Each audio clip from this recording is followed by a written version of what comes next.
software and game dev category as well, which is really exciting. I am being blinded by the sun at the moment. I might have to close this window. How's everyone doing this morning? He says to the void. All right, we're gonna spam this link around. We're gonna get some people in here. We're gonna get things kicking off today. Again, I'm gonna spam this link everywhere I can until people tell me to stop. It's gonna be fun. It's gonna be fun. So today we've got a lot of stuff on our plate. Actually, you know what? I'm gonna close this window. I love a good bit of vitamin D, but that is just too much. Too much vitamin D. Too much of a good thing. Looks like my camera is working. Hopefully my audio is a little bit better synced up today. I think last stream I was a little bit out of sync, which wasn't great. So, man, a lot has changed since the last episode. So I sat down and I thought about how much of this 3D math stuff I really wanted to keep doing on camera, and I decided that I was kind of bored of it, right? It's not fun to watch. It's not that cool to do. So I fixed it up, and I also just massively restructured the project. So now everything's a little bit cleaner, okay? My asset pipeline now actually lives in the repository, so we have, you know, our object files like our cube that we've been drawing, and we also have the scripts that actually, you know, read the object, pipe it out into a PlayStation 2 friendly format. That means we never have to worry about parsing anything complicated in C, which is good. I want to rewrite this at some point to work with GOTF. I think that would be really cool. But for now, we're just going to use obj. And, you know, again, because we have this in its own little like chunk of the repo, it's easy to keep it completely separate. We've moved our source into its own little subdirectory. So we've simplified our makefile and our whole build process. We now have like different layers of makefile. So, you know, when we make assets, we actually just go into another, we call recursive make. And this just means, you know, our makefile's smaller. We have specialized sub-projects that do specific things, and we can pretty easily, so if we just make the assets, for example, that looks good. If we look at what's in asset, we end up with, yeah, like our cube.bin. We end up with a dist folder, which has, again, the final binaries out. It also has a system CNF, which we need if we're packaging up an ISO. And then I can actually make, in Docker, the actual binary, which then, again, if we look in our dist folder, we end up with this test.elf. We can make run, and that's going to send this over to PCSX2. And if I have, yeah, and so you can see now our 3D math is looking a lot better. We actually have, like, projection on this cube. It's moving around in 3D space back and forward. Very, very exciting. Carloid CPP, hey, thank you so much for coming along this morning. Hopefully we've got some more exciting stuff to show. So this is really cool. Also, another thing I've actually been informed of, apparently, if I go sources, apparently there's a way that I can send my log over to standard out. Because at the moment when I run this, I don't get anything here until I jump over. Is it in like game settings? I don't know. I've got this thing that says system out checked. I would think that's what the guy was talking about. So I don't know. Hopefully at some point I can get that working, because I really want this output going to a terminal rather than just like this gross window here.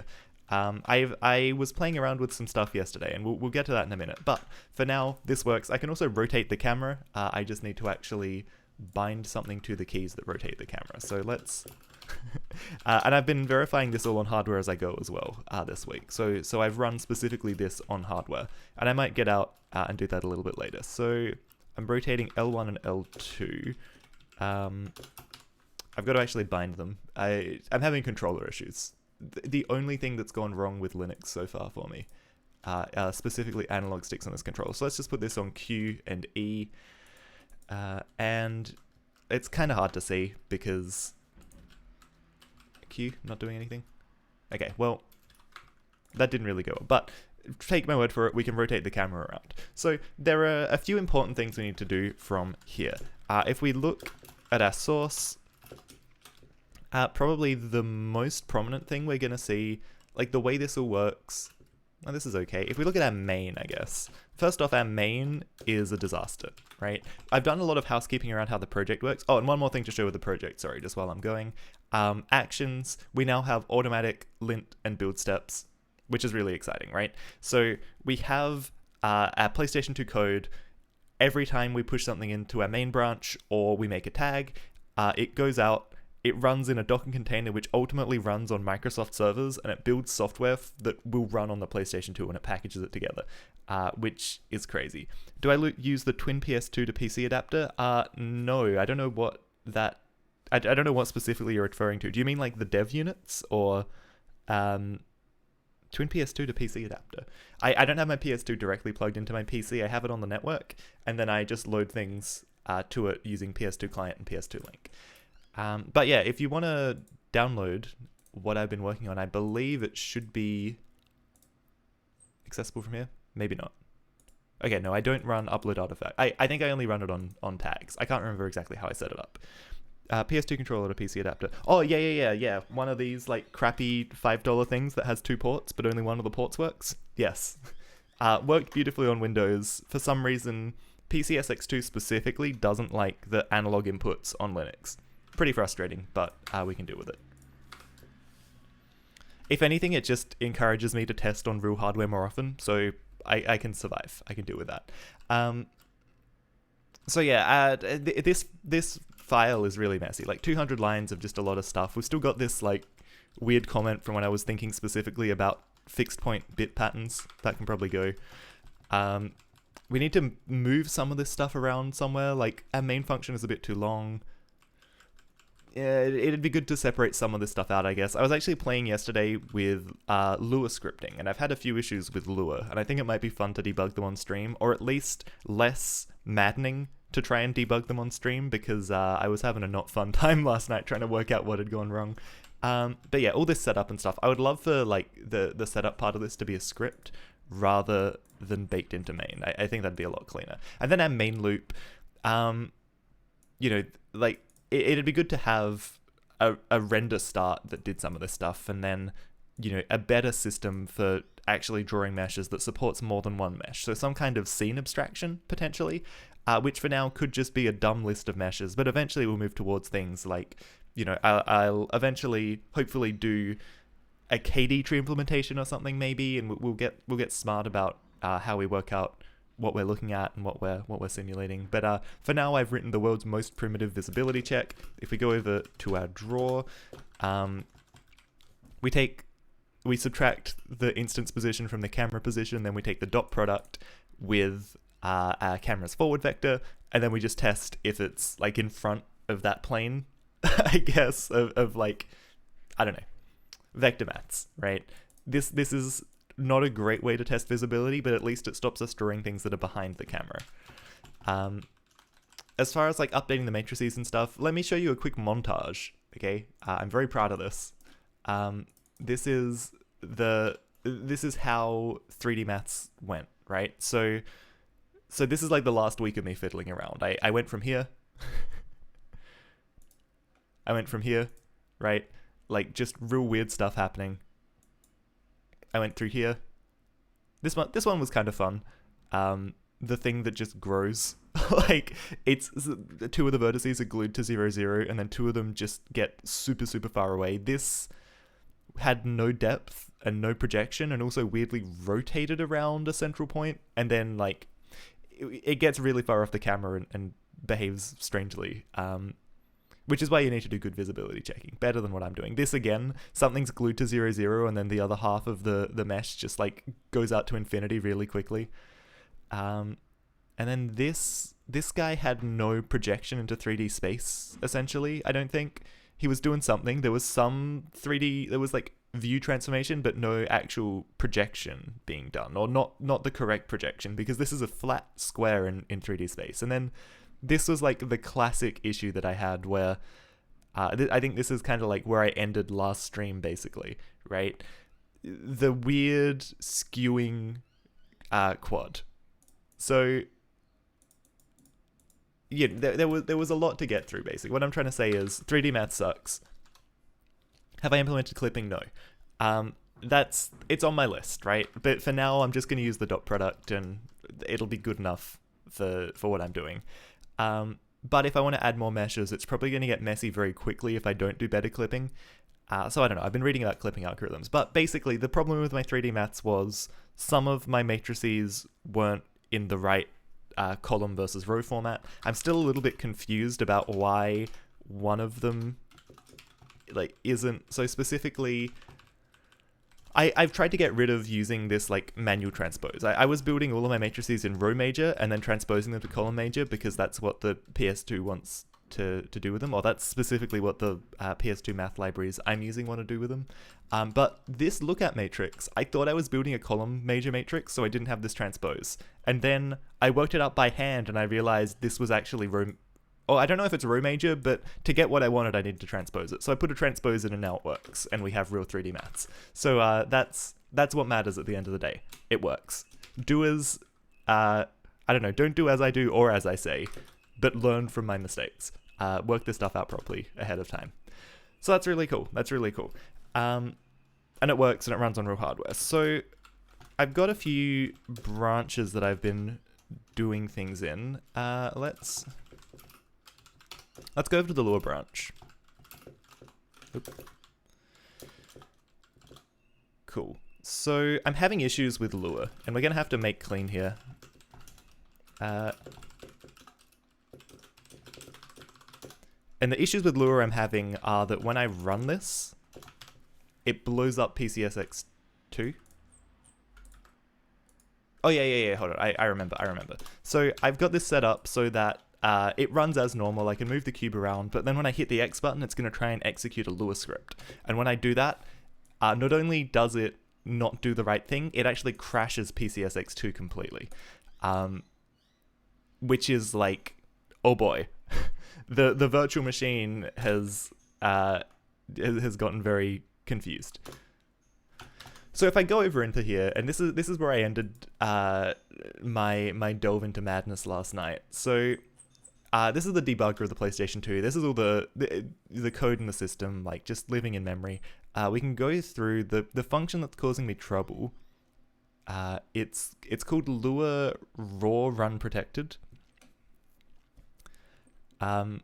But I get to it through Lua new state. And unfortunately there's no good way to search here. So Lua L new state. But actually this is just a wrapper over a function called Lua new state. So when I run this now and I hit the X button, we're going to hit this breakpoint that I just set. We're going to jump into this function called Lua new state. We're going to come down to where it calls Lua raw run protected. We're going to continue. We're going to hit this breakpoint. We're going to step into this function. We're going to pull up. Let's pull it up over here. PS2 dev Lua. I don't have this checked out on my local system, so that will have to do. Lua. So this function, it's in ldo.c. raw run protected.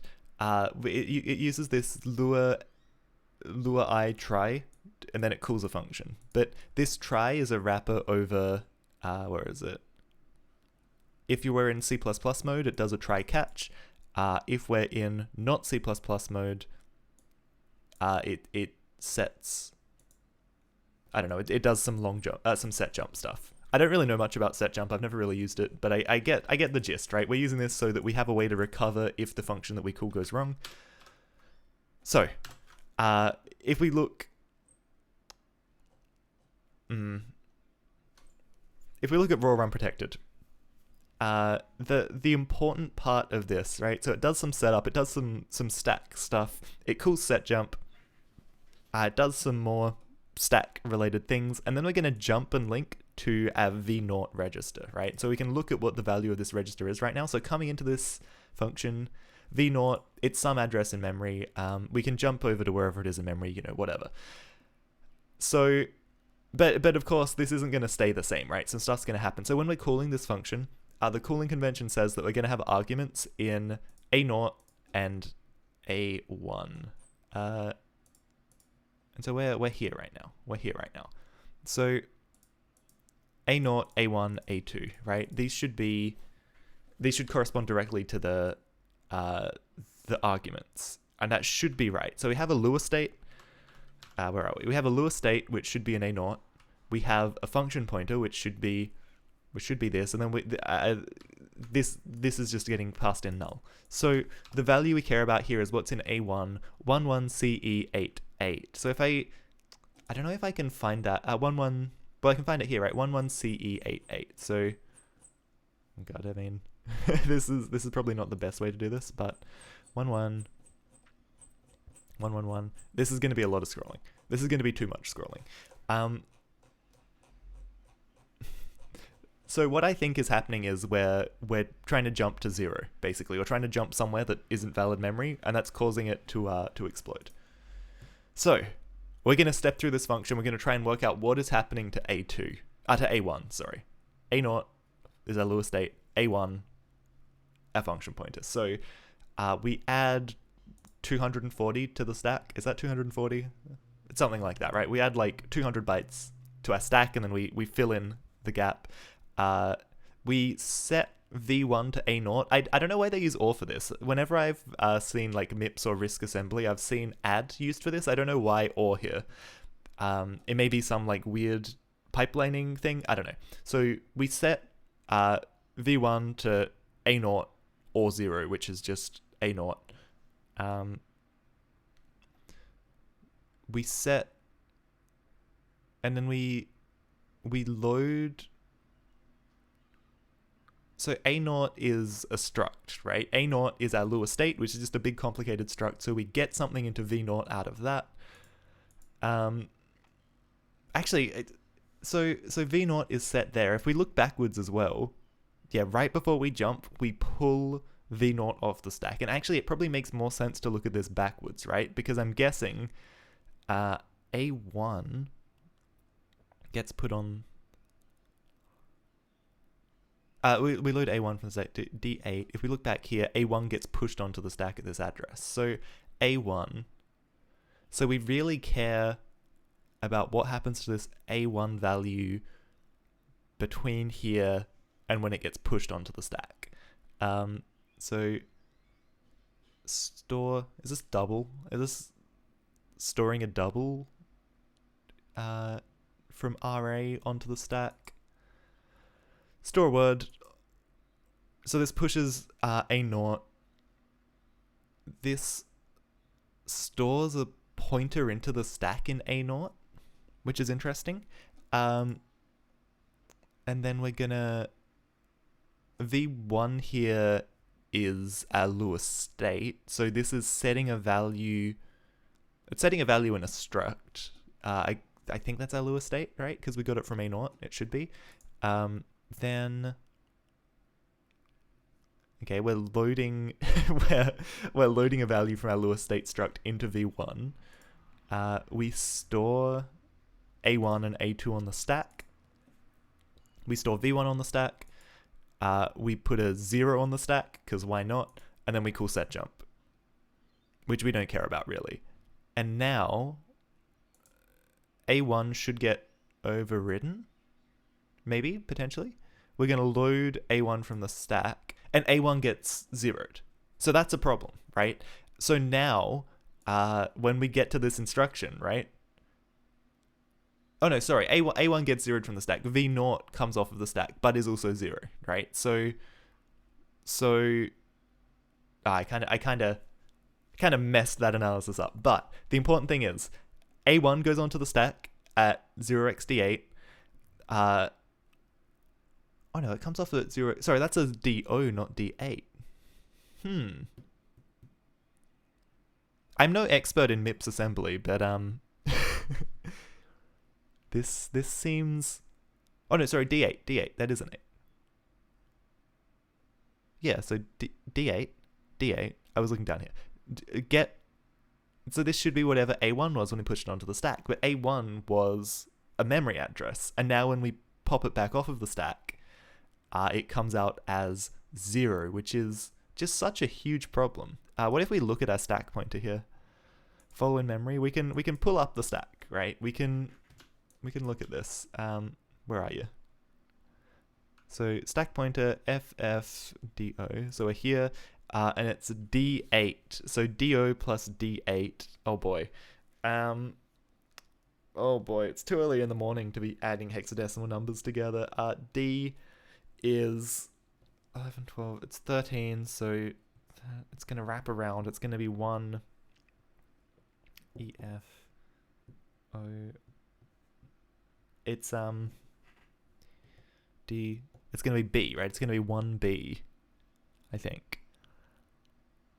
Except this is 9, so it's going to be O. Is that right? OB? So we've just pulled A1 off of... And A1 was also 0. So everything we pulled off the stack is just 0. And it looks like there's a lot of zeros on our stack here. Oh wait, but do we go... Yeah, and this adds to the stack pointer, right? Because when we grow the stack, we subtract. So it grows... Yeah. I know what I'm talking about.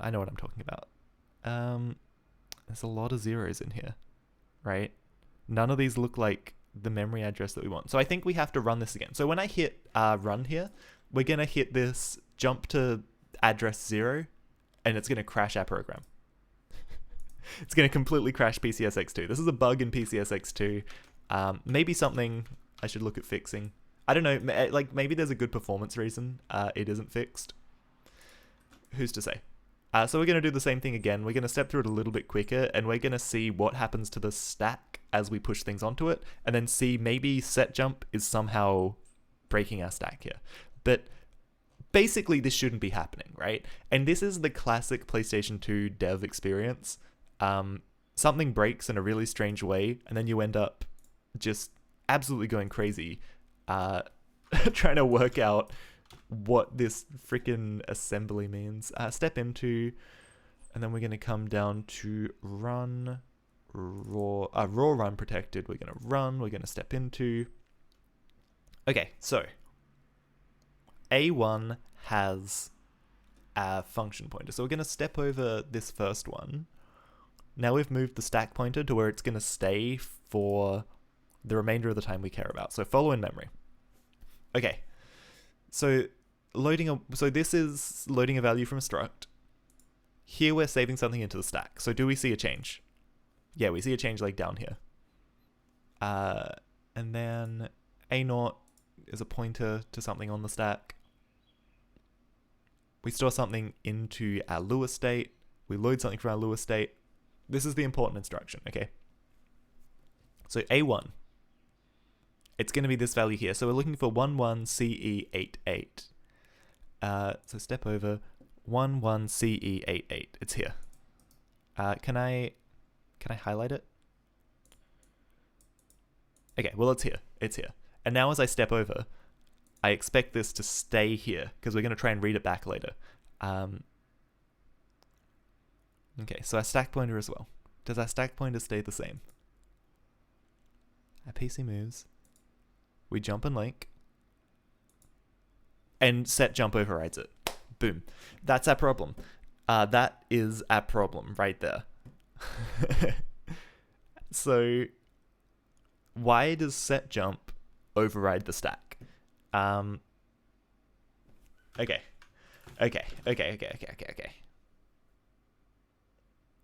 I think maybe actually something else that might be worth doing. I might try building with a newer version of the PS2 dev image. Yep, okay. So let's rebuild our image and update it. Because the PS2 dev image doesn't have make in it for some reason, which is really weird. So we need to build our own version of this image, which adds it in. Docker. Actually, hold on. I'm pretty sure. Do I actually have a rule to build this Docker image? I don't. I probably should. Hey. Alright, we'll add this in. But that really seems like not the right thing to happen. I guess before I go too crazy, the other thing that would be interesting to look at would be how it's actually how set jump's implemented in PS2SDK, right?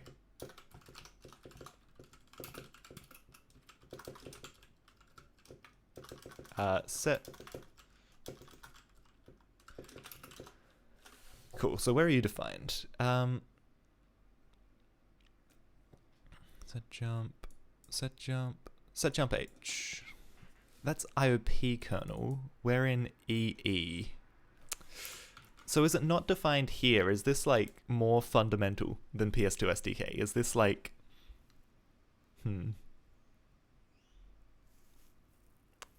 weird. Okay, I'm gonna guess it's because we're out of date, right? That's my best guess. So make we're gonna add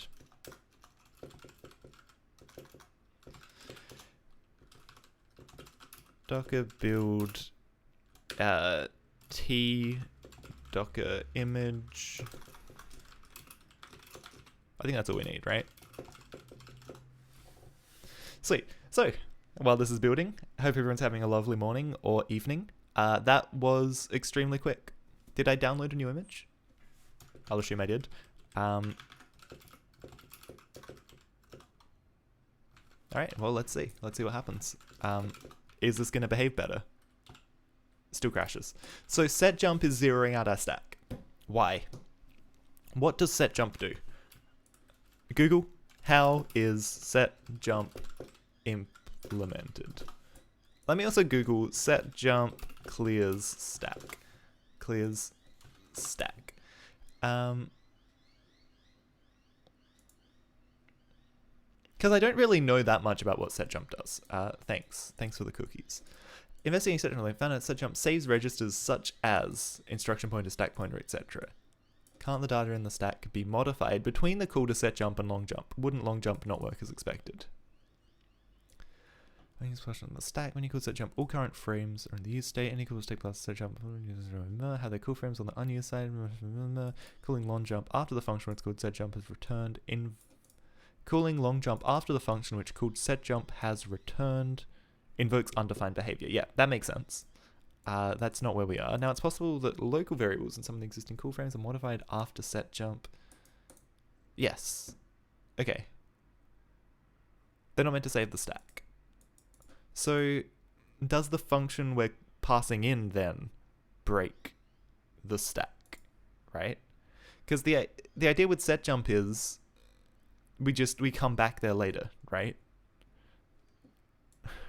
Hold on 1 second, I need to turn the light on.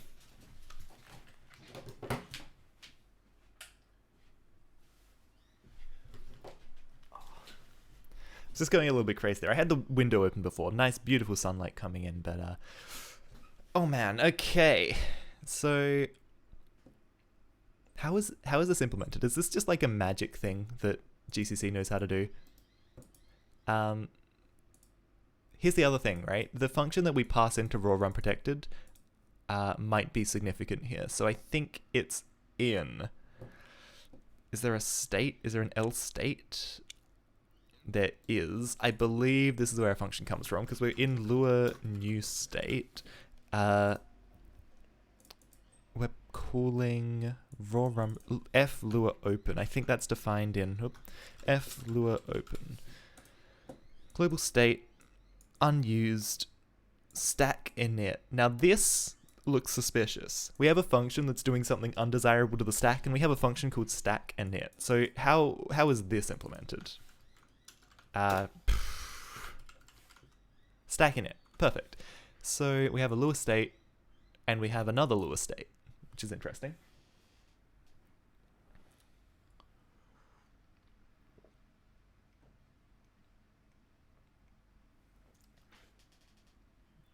I feel like this has to be the problem, right? I feel like this... Oh no, but we never actually call this function. We call setJump. We never get here. So no, I'm wrong. I'm wrong. It's in setJump. Or... No, it's specifically setJump though. Ugh, going crazy. Going absolutely crazy. This should work, right? This should just work.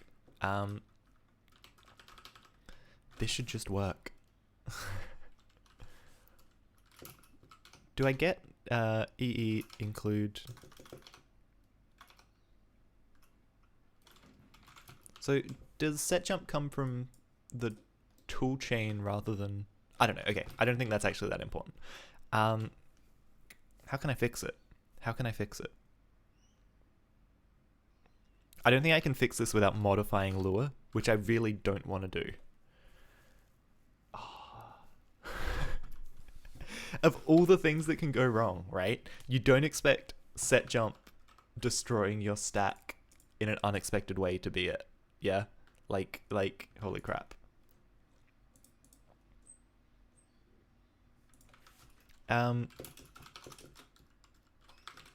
Salty Doubts, how you doing?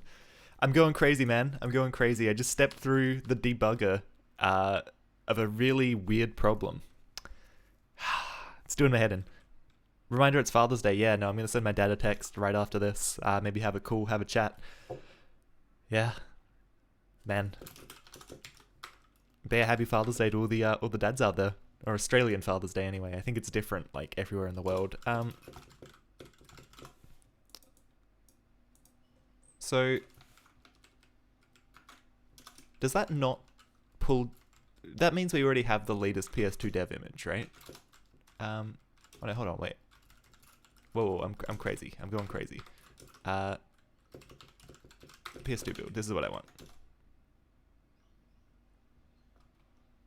Oh no. Oh no, I've just tagged my own images. Hold on, I've done a bad. How do you list images?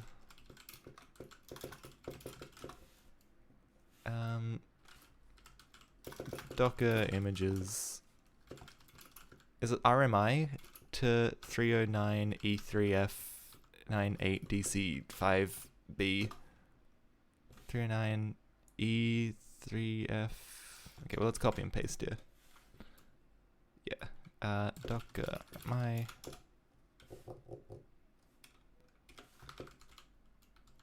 Okay, I don't think forcing can have any bad consequences here, right?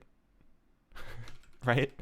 And now we'll make Docker image and hopefully... Here we go. Now we're actually pulling it down. There we go. Perfect. This is what we want to see.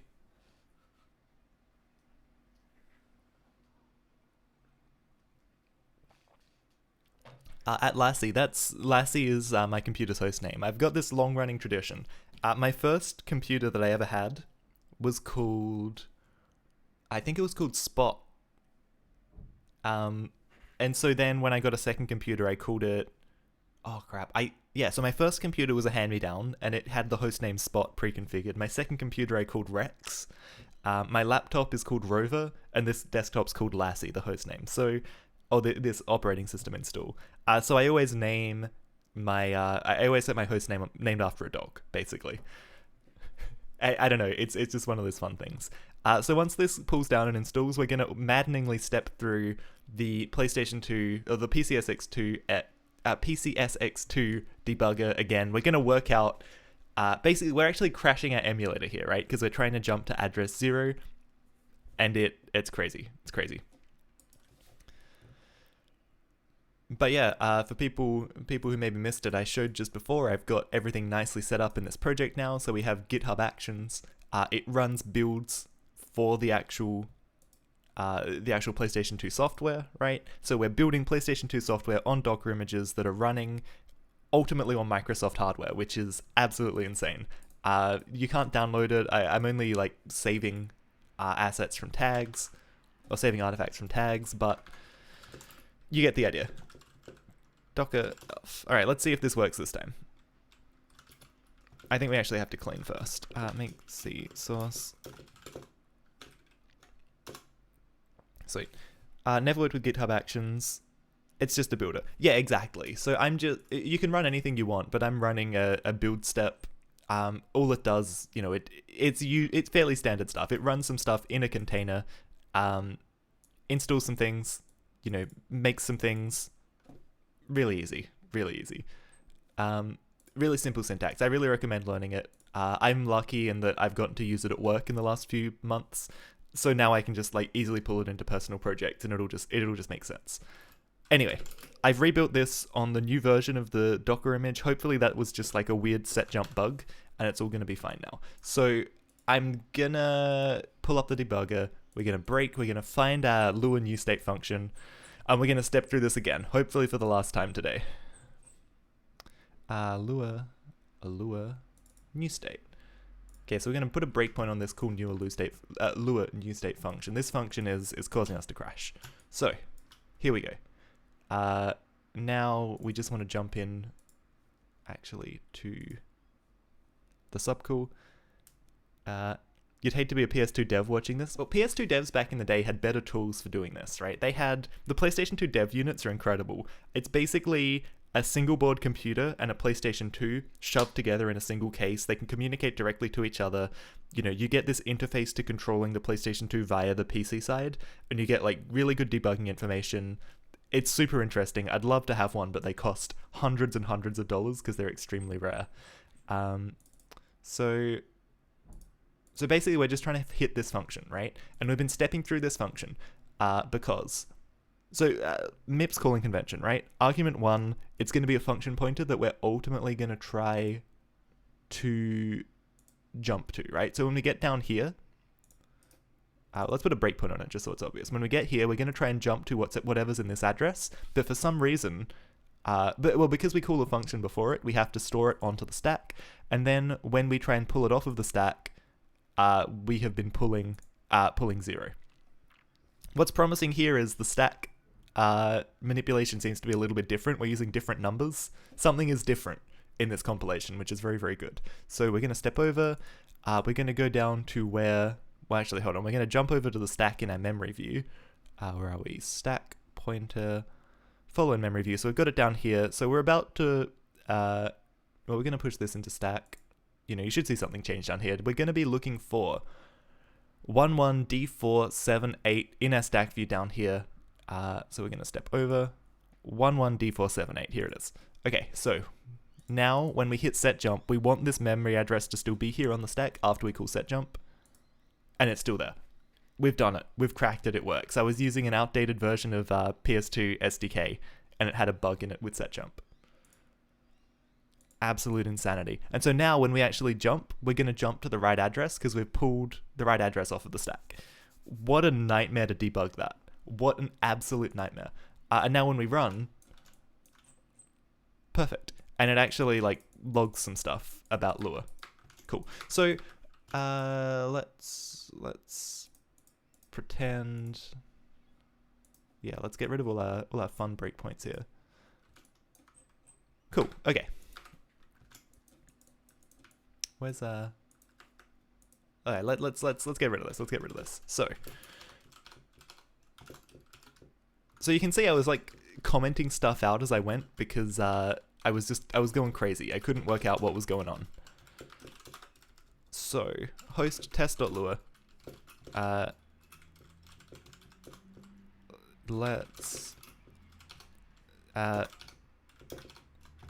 So this is basically like the simplest thing you can do with Lua, right? We're starting a Lua environment, we're initializing the state, we're opening all the Lua standard libraries, we're loading a file, we're executing a file, or we're executing a string blob that was loaded from a file, I think. I'm not totally sure. Lua works with a stack machine, so you don't like get references to things you pass around. You manipulate the stack and then you just like do stuff.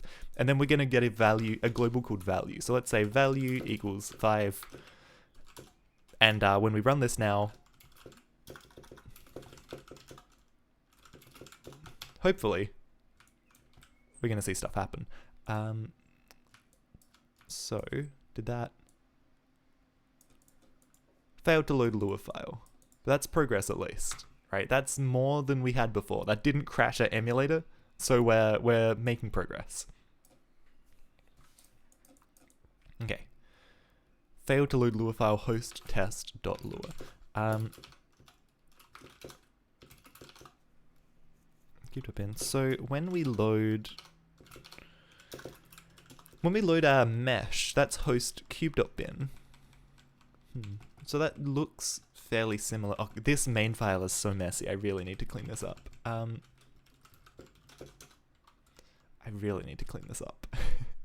Target file. Okay.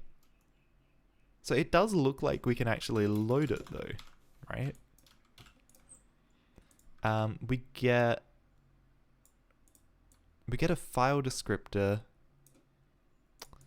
I don't know, this doesn't look like a real file descriptor, does it? 256.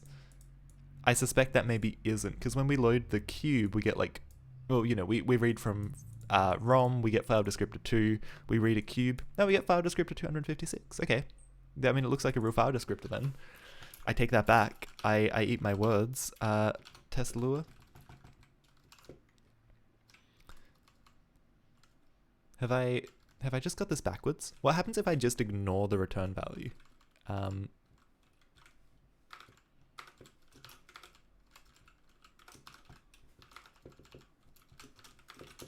Can I just do that? Right. I might just have my return values backwards.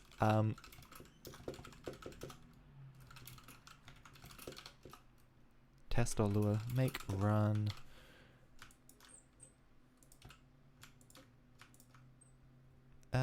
Flag data, starting lure.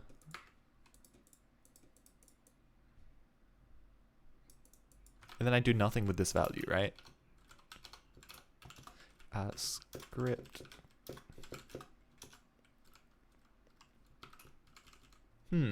Yeah, okay. So this doesn't pull anything back out. Huh. Okay, hold on. Something's weird here.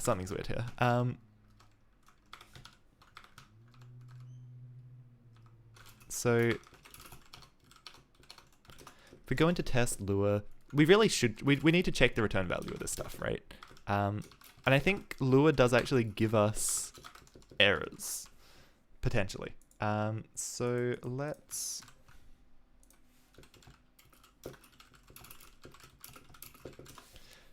see if we can work it out.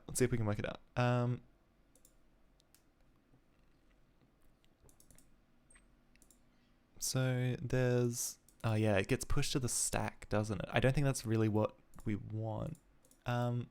It's much more likely to be a PlayStation 2 IO problem. There is also, let me just pull a tab sneakily off to the side if I can.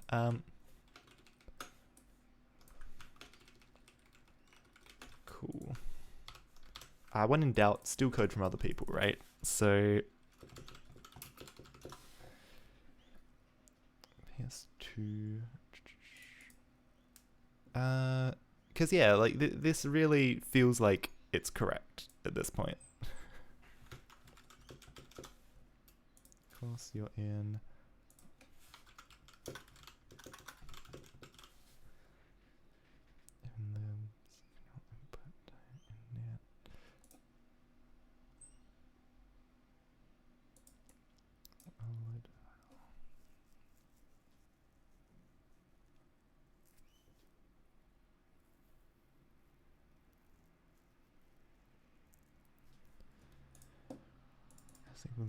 S equals 0. So apparently S equals 0 is success. So if RC, yeah, okay, so S equals 0 is success. So if it's non-zero, apparently we can get a string. That's well, let's see what happens. Lure toString.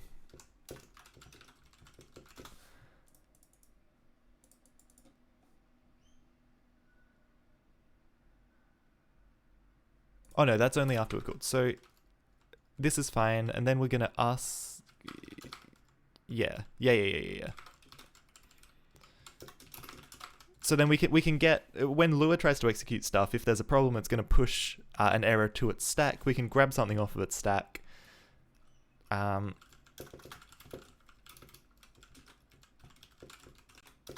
This feels pretty dangerous because we're getting a reference to something that's like in Lua's stack, and yeah, I don't know. Log error.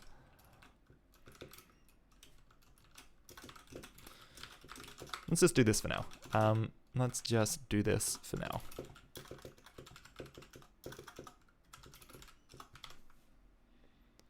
Cool. So if I hit X, starting Lua, and then nothing gets logged. What am I doing? What am I doing here? So the idea is that we're going to grab a global called value. What's my Lua syntax? What am I doing? Lua globals. Do you need to put var before variables in Lua? I haven't done Lua in ages. Hey, man, yeah, you don't need to like declare variables. You just, or do you have to put global before global variables? I don't think so. I think you just like shove a value on a number and then pull it out. So let's see if we go into our main. Let's just like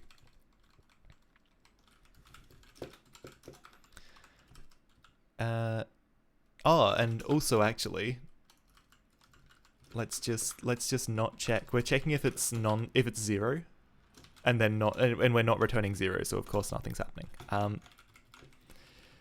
We're deliberately and maliciously ignoring our return value. Discarding a const qualifier, that is absolutely fine. That's just saying that we shouldn't change anything, but we're not changing anything. Like, I promise you I'm not changing anything, so that should be good. Script, yeah, so we're pulling a value out of a script. Dist test.lua, we're setting a value to 5. Like, literally the dumbest, most contrived example possible, but when we run our script, we can see we actually print out the number 5, which comes from that file. So, script is go. One of the things I think would be really cool about having a scripting interface, and I'm not sure if Lua is going to be my long-term solution, but for now it seems to mostly work out of the box. But one of the really good things, I think it's going to force me to have a really good API for example, scene management, right? So, you know, if we look at our main, like, we just have these global variables, which are really gross in C. But if you just have a script, global variables I think are less important, right? You can have a poorly structured script and iterate over it and really easily define new structures and like Lua tables. So for now, I actually think our interface into managing a scene, that can live entirely in Lua. We have our mesh implementation in C, but we actually manage a scene in Lua, and we manage when things get drawn in Lua. And it's going to be slow. It's probably going to be too slow to like go to production with and to try and to do anything too significant with. But it's going to make it easier to iterate, easier to experiment. Eventually, it would be nice, I think, to actually have the graphic synthesizer stuff, like maybe managing our entire draw state, at least have interfaces into Lua for it. Because it would just be, like, it's a lot of C code and there's a lot of janky stuff. I think the big thing that is missing from us doing everything we're currently doing in main in a Lua script is going to be a buffer abstraction, right? We would have no way in Lua of saying, give us a blob of memory that we can then do stuff with. So the dumbest way we can just get this happening in Lua right now is to say, okay, let's expose a function called malloc to Lua, and it's just going to give us a blob of memory, and we can do stuff with blobs of memory. It's not production ready, right?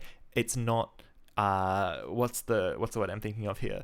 It's not resilient, but it'll let us get something running in the next 10 to 20 minutes. Okay, so we're going to go for it. We can get rid of this init screen function. That was just testing something out, and I am just going to double check it still works without that. But that's just a really simple like PlayStation 2 debug thing. And that was me in desperation. Basically, I looked at other people who were using Lua on the PlayStation 2. I saw they were all calling that function, and so I thought, well, let's try and copy everything they do, even down to details that should be irrelevant. So, what would be lovely? What would be lovely? So all of... we'll keep our DMA initialization in main. We'll keep our draw state initialization here for now, but we want an interface to set our camera position and our clear color, and then we want an interface to create instances, like model instances, and put them into some kind of scene and then draw them. So that means we're going to be running at least some part of our loop from Lua. So that means we need to call Lua functions from C, right? We're going to have some kind of update function in our Lua, which will get called every frame from C, but we still want it to be called from C because we want all this stuff to get set up. So we'll have an init function and we'll have a loop function. So I guess let's see what this will look like. This is going to be a little bit janky because It's going to be a little bit janky because my font is very big. So let's... Actually, what... do I want it in the source folder? We'll make a script folder for now. So we're going to have function... We're going to call it init, I guess, right? And then we have to have this really cool keyword called end, I think, at the end of all of our functions, because Lua's fun like that. I appear to have disconnected from my own chat, by the way, which is cool. Which is very, very cool. Or maybe my internet's just down. May have lost internet on my laptop. Let's...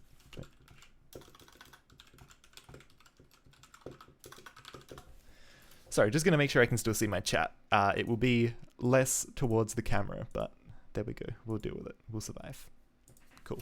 Okay, so we'll have an init function. It's going to maybe say GS... Let's say GS start. Let's say 640 by 448. And then we'll be like... We'll have maybe GS... Right, because whatever settings we use right now.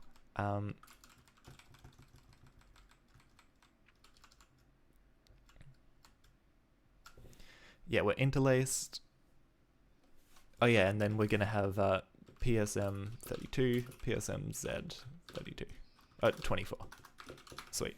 Yeah, no, I have lost internet on my laptop that I usually use to monitor chat. That's weird. Sometimes my laptop just like needs a reboot.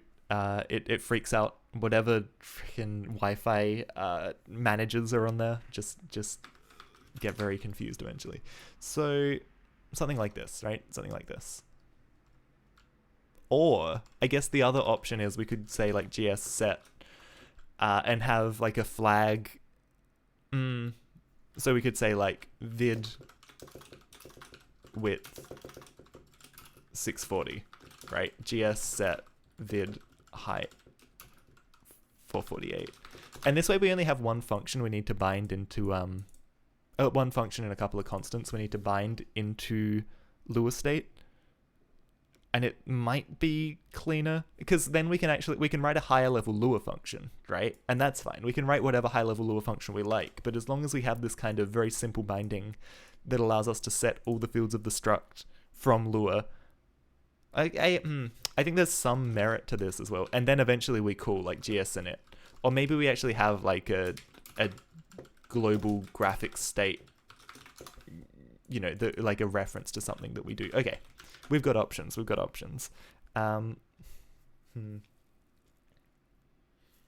what's this data flow going to look like? Like what would G be in this case? It would have to be a pointer to something in C. And I don't know how that goes.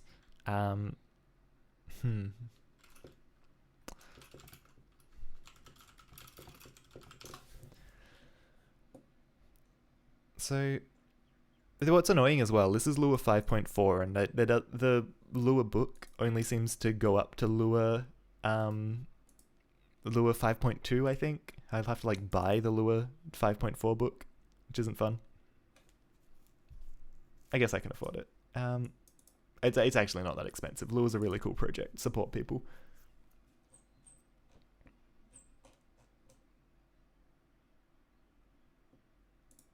Lua C API.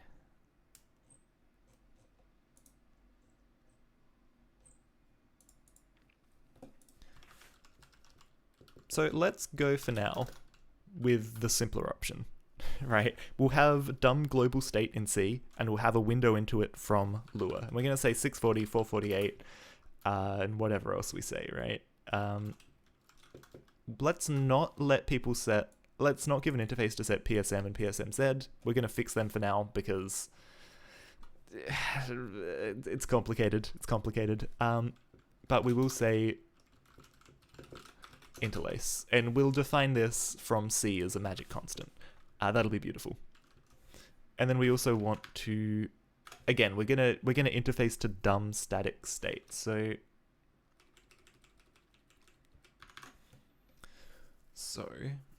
let's say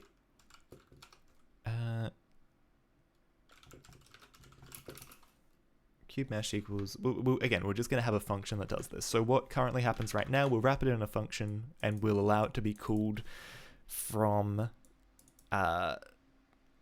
Lua. Now, we have one color per mesh that we load, which is a bit weird. Like, we can have multiple instances of a mesh, but they all have to be the same color. So this really needs to get refactored at some point. And this might be a good time to do that. But for now, let's say model load. Yeah, model load's okay. Let's say mesh load. We'll start to get better terminology in our Lua code and then filter that back down into our C code. So model load, and again, this is just going to be dumb static state in C. So it's going to have a file name. We're going to say host cube.bin. And all this stuff internally is just going to magically happen. It's going to magically manage buffers for us internally. That's fine. That's fine. And then we want to say cube instance. Well, we don't even need to store it, right? So the idea is this is going to return a number, just like an integer. And that integer is going to be a reference into a list, and then we can pass it on to other things. So it's like a magic token that lets us reference the actual mesh from, lets us hold where that mesh lives in Lua and then pass that back to C in a way that C can, pull apart and get a memory address back eventually. So let's say scene add instance. I don't know. I'm making this up as I go, right? We're going to say cube mesh. We're going to give it a position. Now again, do we use like a structured type for this, or do we just set some magic? Because again, no.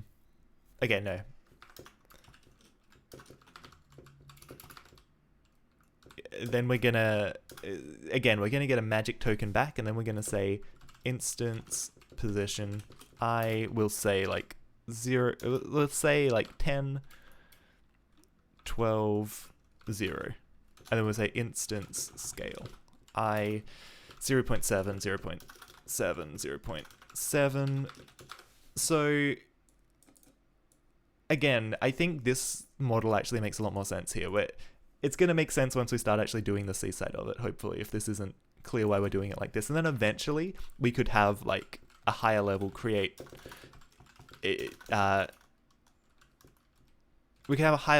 instance function, which is going to, take in our mesh, and then we can say like vec3 blah blah blah blah blah blah, and that just calls these like simpler functions, right? So we can, if we can set fields through dumb interfaces, we can then on the Lua side write higher level abstractions for modifying this data, for interacting with this data. So this is fine. This is going to be beautiful. This is going to be very, very beautiful. And then as far as like controller interface and stuff, we're going to keep this in C for now, just because it's simpler. So we want to load and we want to initialize. And this is going to be our golden standard that we work against. So let's say source. Now what's the Lua function signature? It's not that hard, right? It's super easy to define stuff on the C side that you then call from Lua. Where are we? C from Lua. Yeah, that's what I want. Cool. So there's... Perfect. So we have a function, int, let's say Lua gs init Lua state L. And so because Lua is a stack-based language, well, first off, we actually need to include lua.h as well here. Because Lua is a stack-based language, we can just get things from the stack, right? So argument number 1. So our first argument here is going to be a number. So let's say int width equals Lua to number to int. Is this okay? Because otherwise it comes out as a floating point. L1. So this is like the first argument on the stack. And then height is going to be the same except it's going to be the second argument on the stack, and then int interlace equals lua to int. I don't know if lua to int's a function. We're going to find out. We're going to find out when we try and compile this bad boy, but I'm pretty sure it is. And then we're going to, again, this is going to be a fairly thin wrapper over the initialization code we already have, but this is based on our draw state struct. So let's well, actually, yeah, we can, it's just going to be like statically allocated. That's cool, that's cool. st dot width equals width, st dot height equals height, st vmode equals, where are we, graph get region, and then st.gmode equals interlace. Perfect. Perfect. And then we call gsinit with it. So easy. And like I said, we're going to fix our pixel formats for now, because we don't really need to be able to set it. We're not going to be doing anything too crazy with pixel format yet. And even then, once we're doing textures and potentially like packing different textures with different pixel formats together into one super texture, which is going to be a lot of fun, we're still going to initialize the graphic synthesizer to 32-bit color mode.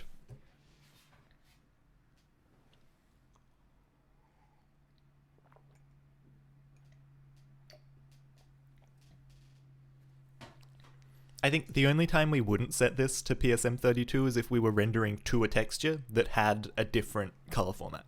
I think. I'm pretty sure. Anyway, this looks like good, safe Lua code. This also means that from the C side, we need ways to interact with this. So, well, just in general, right? GS move, let's say move, let's say camera position. That's good. That's good, right? Lua state L. Well, let's do my favorite. Let's say camera step, where we're gonna have, again, so to step the camera, right? You take 3 arguments. Oh, actually, see that there's a lot of things going on in my head right now, right? So this is a cool way to work with this, but I guess the other approach. So let's do this function this way, right? Where we'll say gs init width height interlace, and it's going to set up the graphic synthesizer. This is going to be camera step x y z. So the other way to approach this, right? So let's say double lua to number. We get the first argument. This is going to be double x, y, z. Or is that going to be z? Wait, which order do they get pushed on? Let's assume this order for now, but maybe I'm wrong. L, which order? Which order do they get pushed? I actually don't know.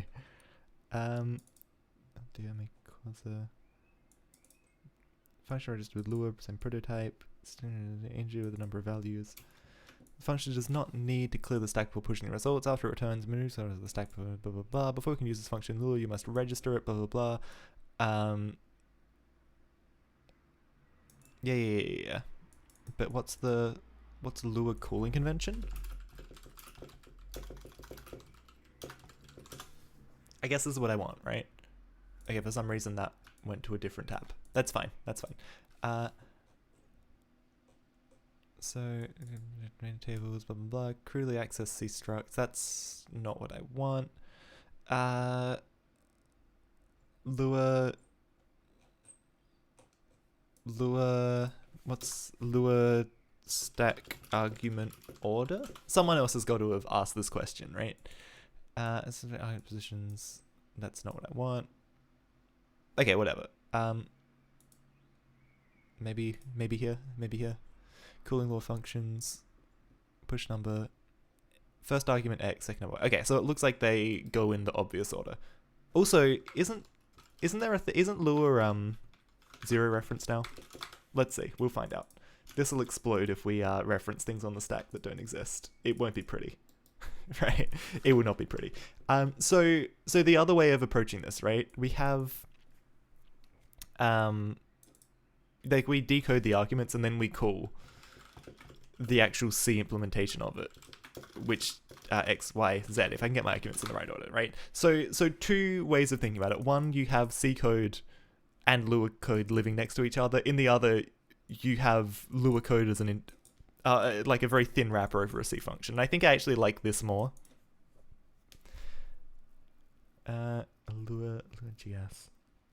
Yeah, I like this more. I like this more. So let's shuffle some things around.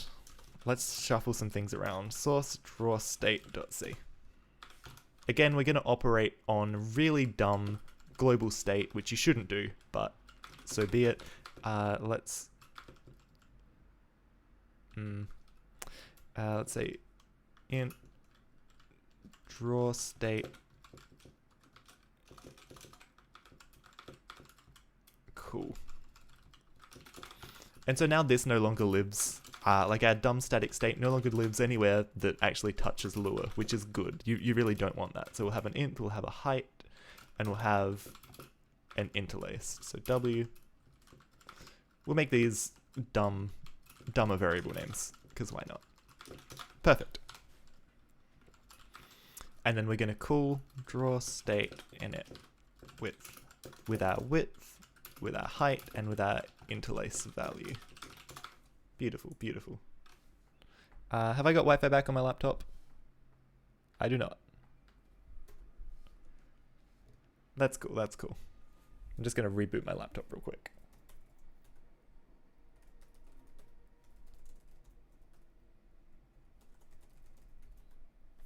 Hilarious. Cool. I don't love this naming, but I think draw state is kind of the right name for it.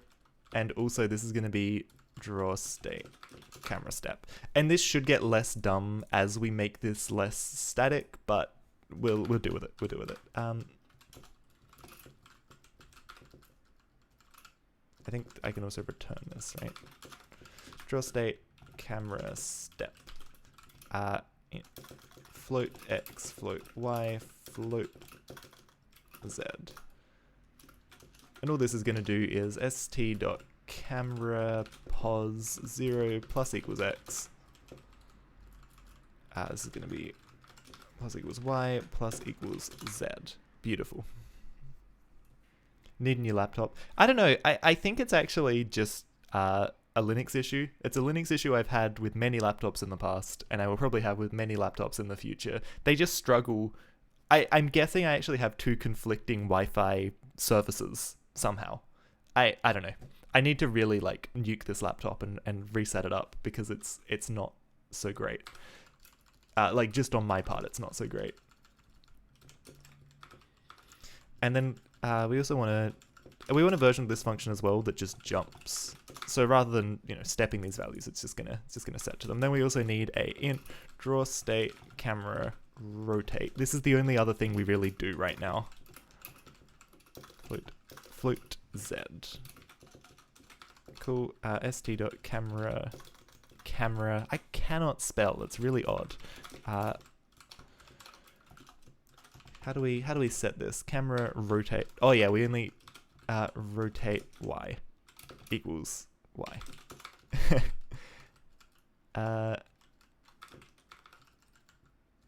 Let's say plus equals Y. I don't think it makes sense to have absolute rotation right now. And yeah, we're just going to ignore our X and Z and deal with compiler warnings because that's just what we're going to do. It's just what we're going to do. We don't have variables for rotate X and Z. I guess I could add them in, but then they're not used, so I'd rather not. And then everything else should be fine. Oh, the clear color we could set here. Nah, it's not that important. We can just chuck that in whenever. So, draw state, camera step, camera jump. Beautiful. And then we have... what did I call it? I called it Lua GS. So this is actually going to get renamed to Lua draw state, I guess. And this is cool. I think this is like a lot more obvious what these arguments do. So let's say int Lua What am I doing? Let's just... I probably need to cast these, do I? Or does C automatically downcast in arguments? I can't remember. Camera, jump, camera, jump. Perfect. What did I call it? Draw state.c. Okay. Oh, and then we also probably need just like the world again. This is a really dumb way of working, but it's gonna get us off the ground. Draw state, get.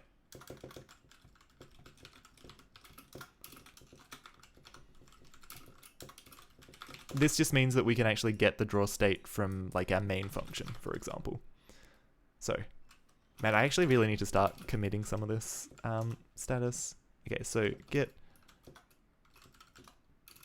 This'll looks pretty fine. No, I need to clean you up a little, don't I? Yeah. For a while I was actually like checking out Lua directly and building it, but it turns out it's already in the Docker file, so this can go. Test Lua. Yep. Okay, so get.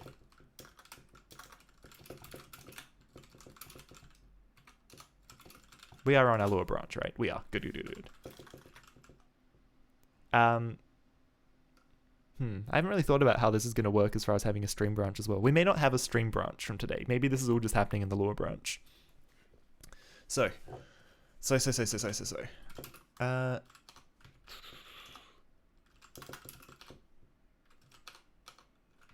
Test Lua. So let's move. Let's just make it really, again, I need to start organizing my files into modules better, but this will be fine for now. Script entry.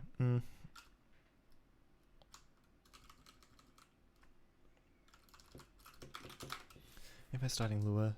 The other cool thing about this actually is we can rerun the, we can use program arguments and rerun the same like program without recompiling and just change the script, especially when we're running it on the actual PlayStation 2.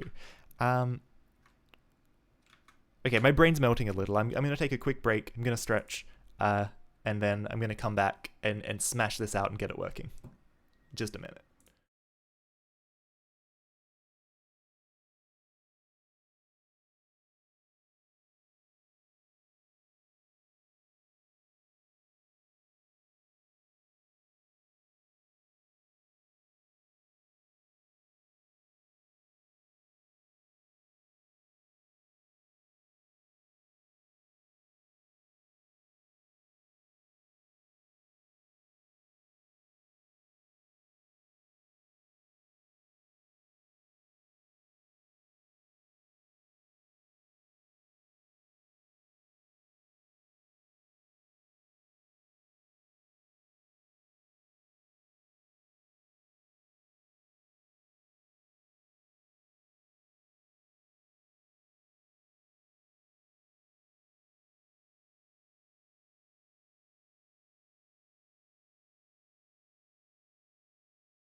All right, we are back.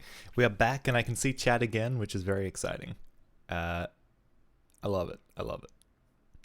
How good is it having a software and game dev category on Twitch now, by the way? Absolutely delightful.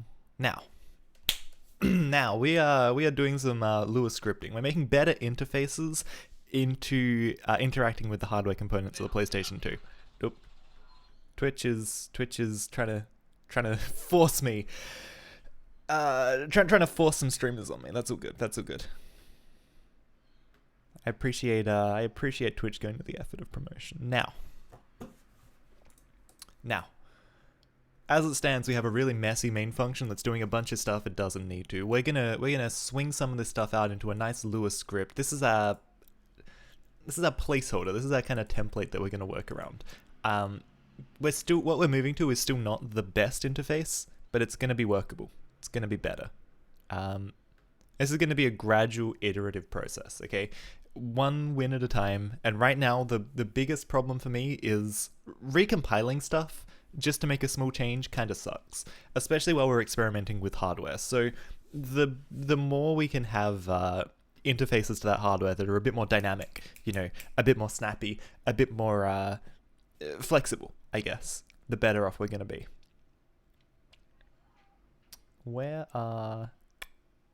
Sorry, I just had to restart my my laptop as well because my internet connection dropped out.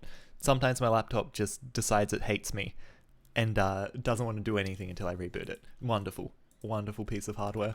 Thanks. No, I'm not gonna name drop the brand. Honestly, the hardware's really great, and it was fantastic. It cost me about $450, and it's going strong. No complaints, no complaints. Running Debian, you know, smashing it. So. This is a bit awkward, right? This function was just kind of written. I wasn't really sure what I was doing. I was a little bit desperate. Again, you know, I feel like we need we need to somehow keep track of this Lua state so we can use it in multiple places. We don't want to open the Lua state, do stuff, and then close it. That's really inefficient. We want our Lua state to persist and persist and persist. Because we want to add things to our like global variables, right? We want to add functions. So, for example, let's say we call script init. We'll want to pass in like a file name, right? So const char script file. Maybe just file. We want to grab a reference to this function. Well, we want this function to stick around, right? This function will be defined into global state. So we want to be able to call that function from C later on, so we need to hold on to our Lua state somehow. We are, however, going to keep this info. We're going to write a better message. With entry point, I guess. I guess we'll call it entry point. That's an okay name. Failed to... as I get older, I'm really realizing how important a good log message is.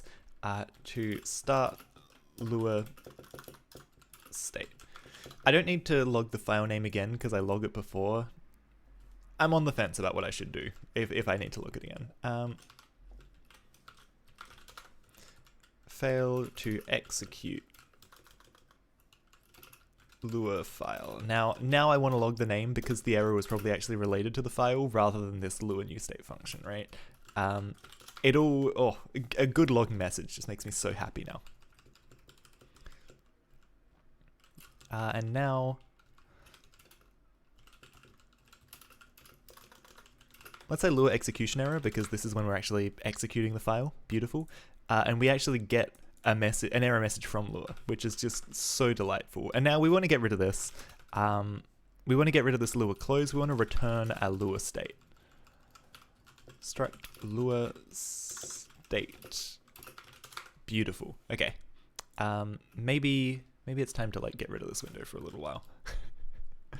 Cool. And then maybe we also need like a script end. Struct Lua state. And all this will do, I keep forgetting, I've moved away from my classic new line brace format. I've gone to something sane. I've joined the civilized rest of the world. you picked up a 440p 155 hertz monitor, 144 hertz monitor, surely. But that is insane. I actually prefer monitors that are under 30 inches. I find once I get a 30-inch monitor, it's too big and I can't game as well. But it would be really, really handy to have what's hanging out up here? Is this like a PCSX2 artifact? I never draw anything to this part of the screen, so like I guess this never gets cleared. This is just here forever. Yeah, no, so my setup is I've got my gaming monitor and then I've got my other monitor. And at the moment, my other monitor that I use for like, monitoring myself while I stream, whatever, it's not even 1080p. It's, hold on, what resolution is my monitor? It can run at 1080p, but yeah, it's 1600 by 900, so it's like the step below 1080p. It's kind of crappy. My partner bought it when she was work from home full time, last year, whenever that was.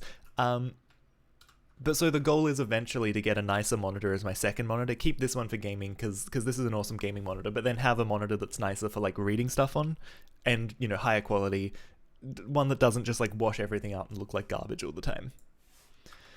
So script end, all we're going to do here is Lua close, or is it Lua end? I think it's Lua close, right? Perfect. IPS is so good, yeah. This is a TN monitor. I think both of my monitors are TNs. I'm not really sure. Okay, so we no longer have this script entry variable. I don't think we're gonna define anything here. I don't think we need to pull anything out of here, right? We just execute this function. This sets up a global state things. And yeah, so the other thing, we're going to have like a function loop, maybe, which is gonna, is it going to take arguments? Is it not going to take arguments? But in our loop function, we can do things like call camera step 0.1, 0, 0, and like step the camera along the x-axis. Now the other question is, do I actually like call draw specifically from here? Because I think I was saying, right, the point was that I could actually manage this stuff in. Okay, so for now we do dumb global state, and then the next step up from there, which would probably something for next stream, is to actually move things out of dumb global state into more structured formats and things we can manage from Lua. So we're going to not even have a loop function for now. We're just going to have this init. I guess we load, let's say script.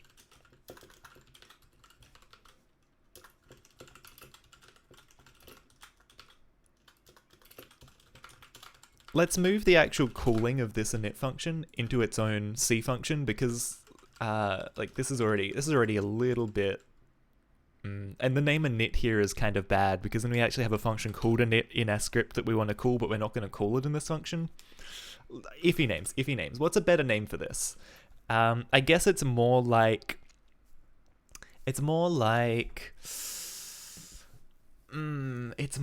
script load, I guess. But it's also like script environment, right? Let's say script load, and then script call init is a perfectly fine name. So, how do we do this? Hold on, I've got a tab up. Oh no, this is C from Lua. I want Lua from C. Calling Lua functions. Here we go. And this is for old Lua, but it should mostly be the same. Get global. Yeah, here we go. So all we do, and I love Lua, right? This API is so simple, right? So we say Lua get global. Yeah. So get global. We have our state, and then we have a function called init. Maybe let's call it PS2 init, because just in case there's some like weird conflict here. Let's say PS2 init. Okay, so where does it go, right? This function doesn't return anything to us. It pushes it onto Lua's stack. So now when we call Lua pcall L, I don't know what these zeros do. Okay, so this is how many arguments, this is how many results, and I don't know what this third one is. So let's say if Lua pcool not equals 0, then we want to like log out an error. So it's that simple. Push the global variable called PS2 init, which is going to be our function here, onto the stack, and then call it. Lua is so well defined. It's really beautiful. It's really beautiful. Now let's const char error. So if there's an error, we can grab the actual error message off of our stack, and then we can just log it out.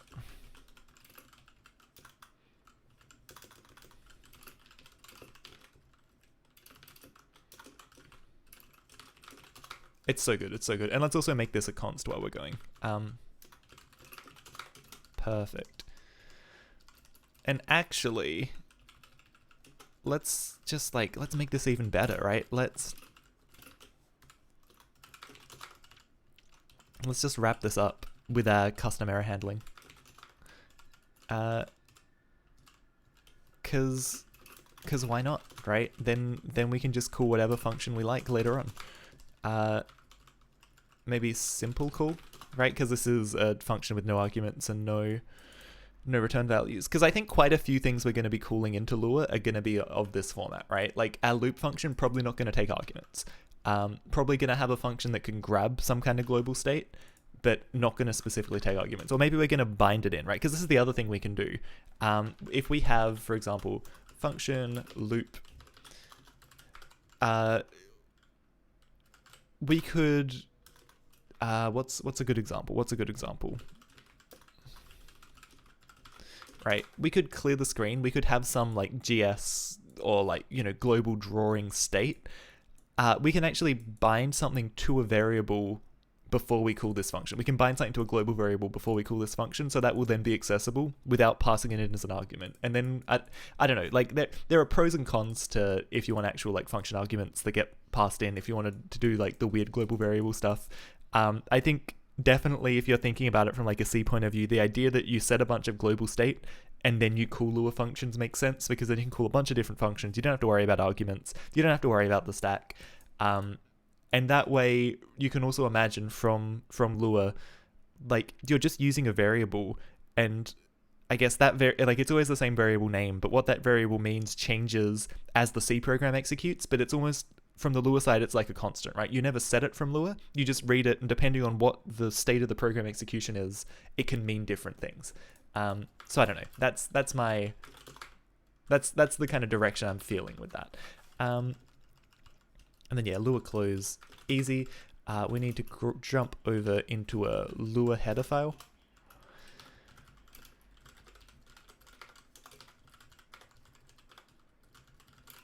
Perfect, and then we're going to have all of these wonderful things. So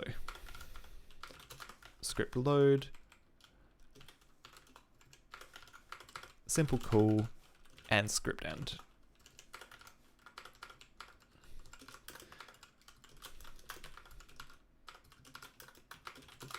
Perfect. And then we also need our Lua header, because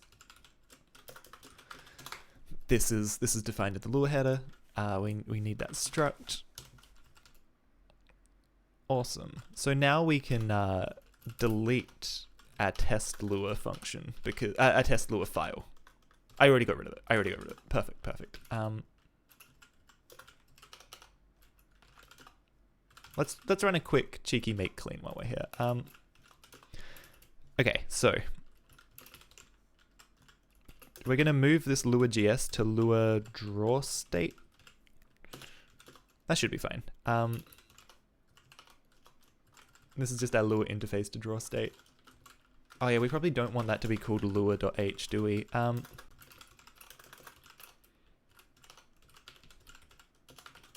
I really don't like this paradigm I have where I just stick PS2 out the front of headers if I want to if I want to make them have more unique names to this project, but we'll survive.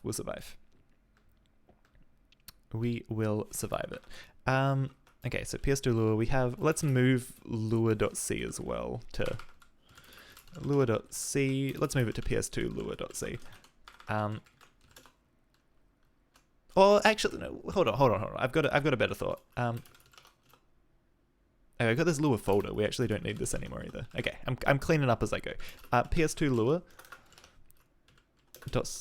.c. Let's move it to script.c, and let's move PS2 Lua.h to script.h.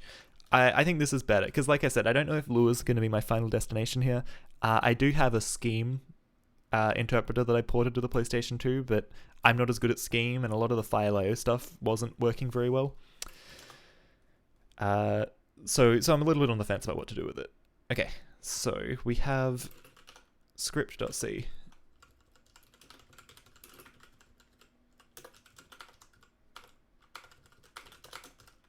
Perfect.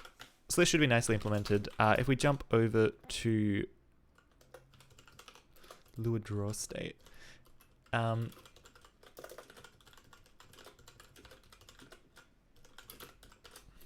we also need a function that actually like binds these into our global Lua state, and you do that with a call. Yeah.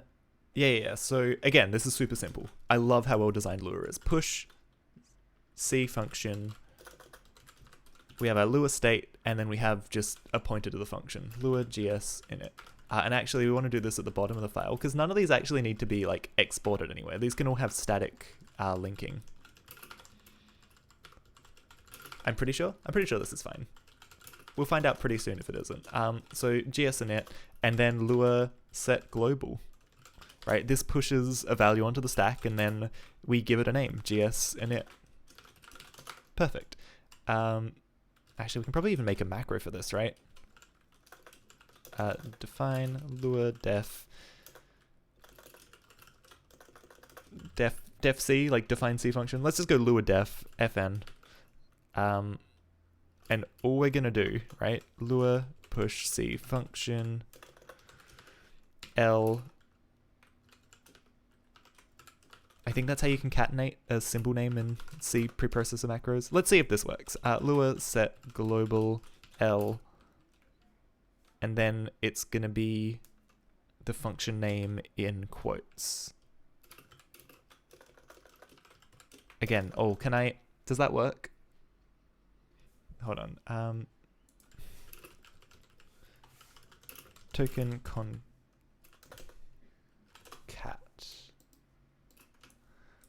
Okay, let's see. I can't remember quite how it works. Name underscore command. So okay, so we do this, and then one hash is stringified. Cool. I'm close. I'm just a little bit off. So double hash.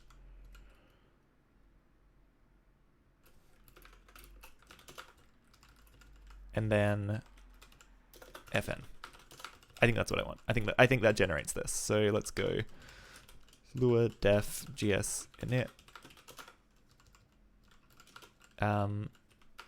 We also probably want, just to make this a little bit nicer, do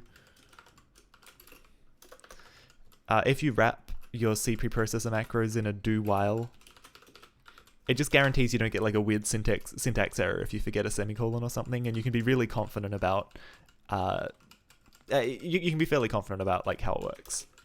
Lua def camera step. Lua def camera jump. Sweet. Okay. I think that's beautiful. Let's move this over to script.h.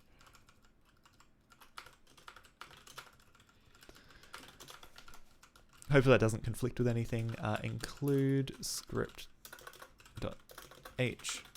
Include draws.h. Perfect. So now if we come over into main, this is like the scary part, the part where we cut things out. We'll keep target file for now. Print buffer can hang around. Script init, you're gone. Instead, we're going to pull in this script header. So include script.h. Oh yeah, I renamed draw.h to PS2 draw.h. Because PS2 SDK already has a draw.h, and I just thought it was more clear if I didn't use it, or if I didn't like conflict the names. So if we come up, camera position we can get rid of. We can move that into our script. So let's, I don't have a comment, do I?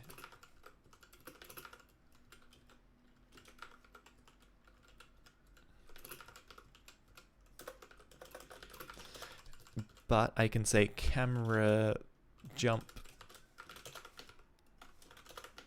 We can move our camera to, what's that position? 0, 1, 1. 0, 1, 1. Oh yeah, an interlace. We need to define a constant called interlace.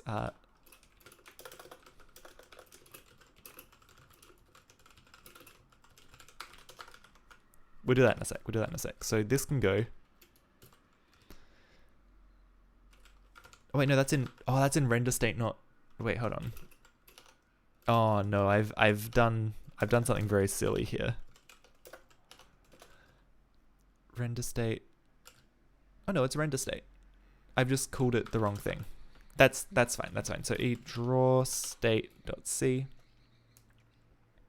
What kind of game am I going to implement? The first thing I want to implement is kind of like an infinite scrolling space shooter, because you don't have to move the camera much, you don't have to do much with animation. Asset loading is really simple, right? You have a fairly fixed perspective camera. You know, you can like cycle models around. You can easily kind of chunk things so that it's easy to anticipate, I guess, right? Like everything comes in a linear sequence. It's easy to anticipate what assets you need at what time. So it simplifies a lot of questions. Eventually, I would love to make something, you know, maybe like a first-person dungeon game or something where you like walk around, maybe randomly generated, kind of like a first-person roguelike. That would be really cool. I would love to eventually do something kind of like third-person platformery, because I grew up loving Ratchet and Clank and Jak and Daxter, but that is such a long way down the road. There's so much to get there. You know, I'd have to like work out a lot of stuff with 3D animation and you know, like bone-based animation. I'd have to implement it all myself, which would be amazing, but it would be hard.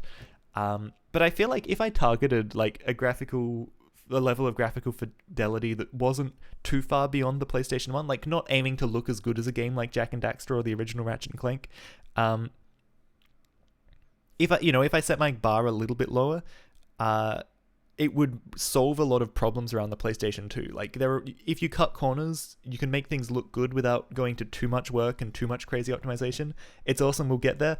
Absolutely. I am looking forward to it. It's going to be a long journey. But these early streams are laying the framework for some really amazing stuff. But unfortunately, I still don't know how to spell. So this is PS2 draw.h. And yeah, I called this draw state. It's actually render state, which is weird. I think, right? Or is it? Oh no, they're different structs. So draw state. Draw state lives in gs.h. And you can see why I really need to refactor this, right? Yeah, draw state lives here, but then we're also going to have render state. And here is a really great reason why, like here, our Lua implementation does not change at all, but our C implementation does. So that's kind of cool.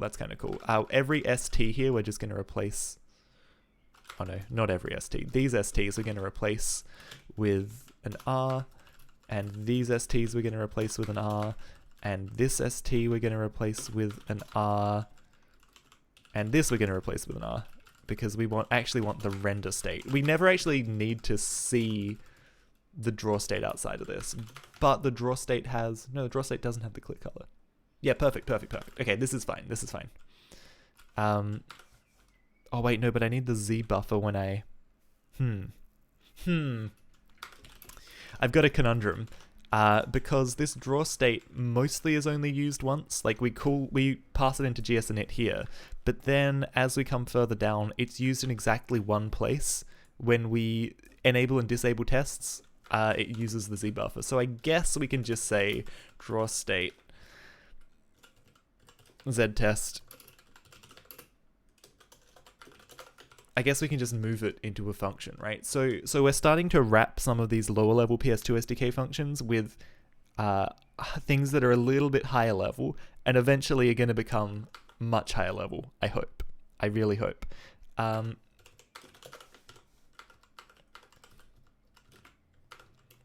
Oh, but this is This is part of building the buffer. So ultimately, I would actually like to not have to care about the quad word buffers here. But again, in the interest of getting stuff done, and this has to return a keyword.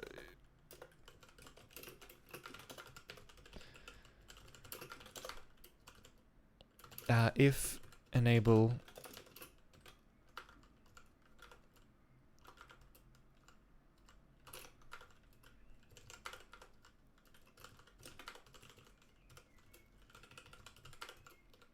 in the interest of getting stuff done, we're just gonna do this a really dumb way. So now we just have a one function interface here, and this is something that's easier to bind into a scripting environment, in my mind at least, right? So we can enable, we can disable. Enable tests, disable tests. So we can now replace this with, this isn't great. Draw state z test q, and we're gonna say disable, and then we're gonna say enable. Draw clear we can hang around because our render state's gonna be out here. Pattern init we need to keep, instance initialization we need to keep, our renders, some of our render state setup we need to keep out here, but some of it we don't. So yeah, and then we're gonna have a pointer to this instead of like defining it out here. This is now gonna be a static piece of memory. So draw state get is gonna be the important thing, right? So let's say struct render state r equals draw state get. Really messy interfaces here, really messy. We need to really clarify when we mean draw state and when we mean render state. We probably need to rename draw state to graphic synthesizer state or GS state or something, because this is messy right now. Very, very bad. Setting the offset we kind of need to do, well, we kind of want to do in C. We don't really want that to be scriptable because it's very easy to break. Here we're gonna get rid of, like, this is just a pointer now. Let's get rid of some of these logs because I think we're okay for the time being. And eventually it would be nice to have these things logged, you know, in places other than our main function, right? Our main function shouldn't be responsible for logging things like this. We should be able to turn it on at one place, turn it off easily without fiddling with main. Main should be fairly simple and fairly static. That's the goal. So we also need to include drawState.h. Okay, and then so we've set up the graphic synthesizer, but we need to not do this anymore, right? We're calling this now from drawState.init. So, and drawState.init's going to be called from our script. So we're kind of getting like a weird dependency cycle here. We're still going to depend on things that are in main, but like kind of not. We're going to start bit by bit offloading things into a script.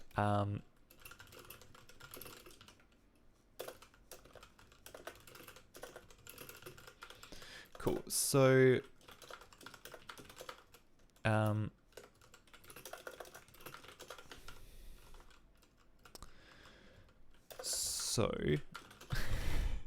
what's my script entry function called?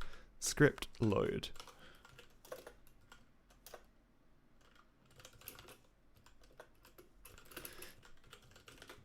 We're going to treat this as a void because I don't want to pull lure in as a dependency to this function necessarily. Let's just treat it as a void for now and pass it around because C will be fine with that. C will deal with it.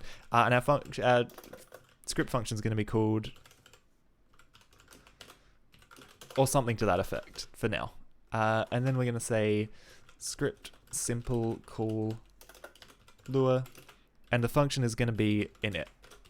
No, it isn't. It's going to be PS2 init.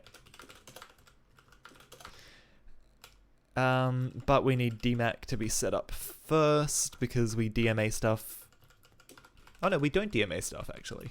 I don't think. Maybe. Wait, let's set up DMA. Let's set up our DMA controller first. And then the next easy target is going to be this. Setting the clear color we should probably do, but anyway. Cool. I think this is good. I think this is good. And then we probably also need to update a few references here. This is probably the last one. This should compile after this, hopefully.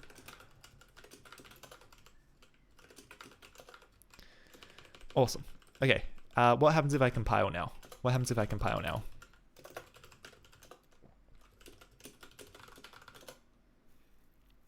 Drawstate.h.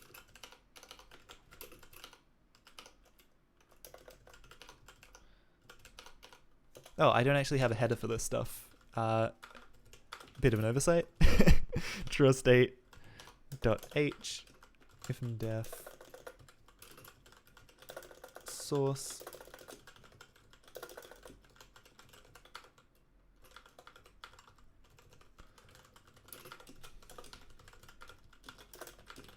cool. So we just need to quickly grab these things over. Where are we? Line 25, copy. Line 37, copy. Sweet. Here we go, here we go. It's happening, guys, it's happening. Okay, and then for render state we need include PS2 draw.h. And that's the only dependency here. So what I want to see is more files that depend on less things, basically, right? And I don't, like, you do kind of end up with a weird mesh of header dependencies, but if I do this right, it shouldn't be too crazy. You don't depend on anything, do you? No. Yeah, oh, wait, hold on. Error forever takes a draw struct. So... yeah, fatal error. Oh yeah, here's something I didn't think about. Oh, that's awkward. That's really awkward. Do I? Okay, well I think I just have to.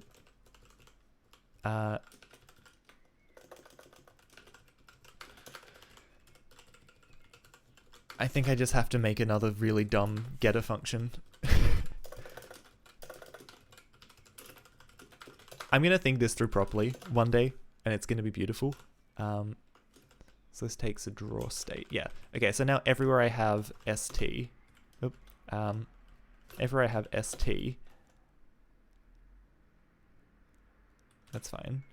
Now I just say draw state gs state. And this just means that I can draw things to the screen outside of our normal rendering loop. Draw state gs state. Draw state gs state. Perfect. Perfect, perfect, perfect. The other option, I guess, is to put that loop entirely in our draw state function. And then I need to actually implement this as well, don't I? Source draw state.c.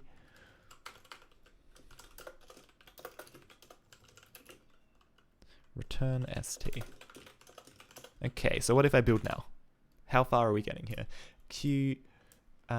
Keyword. Oh, it doesn't know keyword t. I think I forgot one of my functions as well. I did. I forgot a function in my header. So source draw test draw state, sorry, .h helps if you put all of your functions in there, but where does keyword t? I think keyword t gets defined in tamtypes.h, maybe? A little bit iffy, isn't it? Main.c. Oh no, I think there's another thing I maybe haven't considered in main.c. Main.c 108. Yep, easily forgotten. Oh yeah, we still have a fixed width and height here, don't we? That's not great. That's okay, that's okay. We'll get through it for now. Update draw matrix struct, but assignment is of type. Oh, and then also, of course, we need to get rid of the file that no longer exists. We need to add drawState.c. We need .o. We need to add script.o. Our linter probably actually has a few things to say about this. Missing username in to-do, that's okay. Line ends in white space, that's okay. Missing space before bracket, that's okay. Should include its header file. That's a good one. System other header, that's okay. Hold on, I need to jump to a smaller console for this.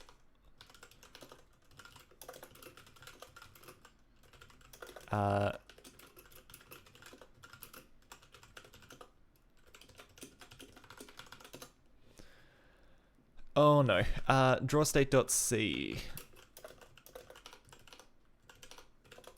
We have, oh yeah, we're not treating this as a, wait, we are, but this isn't a, what?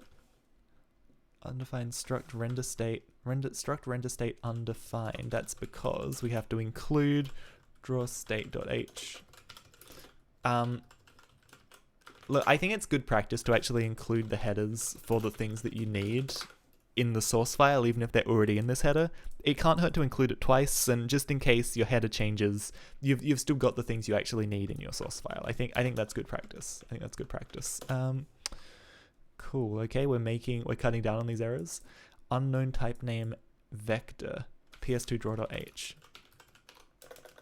Source ps2 draw.h. Good point. Yeah, I need to actually include some stuff here. Include. Where does it come from? Math3d.h, I think. Let's see if that cries. Oh yeah, that's a lot better. That's a lot better.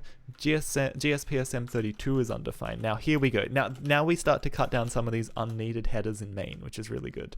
GSPSM and GSGP, I believe.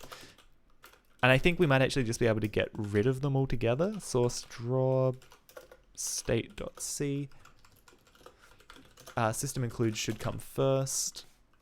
Now if I make you, it's a little bit better. If I go to source script, we have an issue on line 14. Oh yeah, I need to change what I return to indicate an error. That's important. This is a little bit iffy. I guess I'm assuming that if this fails, we just axe the whole program so we don't need to worry about cleaning up resources. Script entry is undefined. Where is that? 17. Script. Oh yeah. Yeah, of course. File. Easily fixed. Control reaches end of non-void function. Let's say return 0. Return 1. I don't know. I really need to keep track of what failure is in my code. Return 0. Cool. Let's try again. Oh, look at that. Freaking compiles like an absolute legend. So let's copy script example into dist entry.lua. What happens if we run? Some stuff goes wrong. Attempt to call a nil value gs init. Okay, there we go. It's because I never actually called. Oh no, hold on. I never actually set up. Yeah. Okay, so if source lua draw state, right? I never actually called this init function. Source lua. So let's say maybe script.h. Let's define it in the header for the script thing because this source file doesn't need its own header because most of the stuff in it is just like statically defined. But we do also need to add this to the make file. So make lua draw state.o. Perfect. And then we come into, I guess, script.c. and we want to call it in here. So after we open our libs .h, we want to, so after we set up the Lua standard libraries, we then also want to load our draw state standard library, essentially. Our part of the standard library. What if I make you, not run, build. Yeah, so now we've got some other warnings. Lua to int. Lua.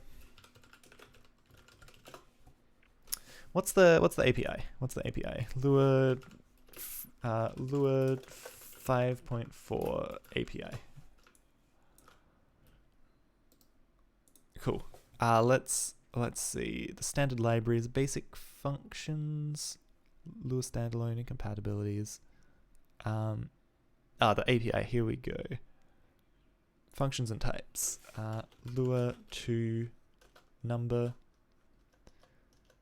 Does it have an integer type? To integer. Perfect. Of course. I should have known. So if we come in, there's some Lua to int. That's a really problematic. Well, let's go draw state.c to int. Yep. Replace Lua to int with Lua to integer. Perfect. Now if we make again, it compiles, but it still has some pretty nasty looking warnings. Oh no, draw state init. Why does that compile if it... Weird. Draw state init. Draw state.h. Draw state init.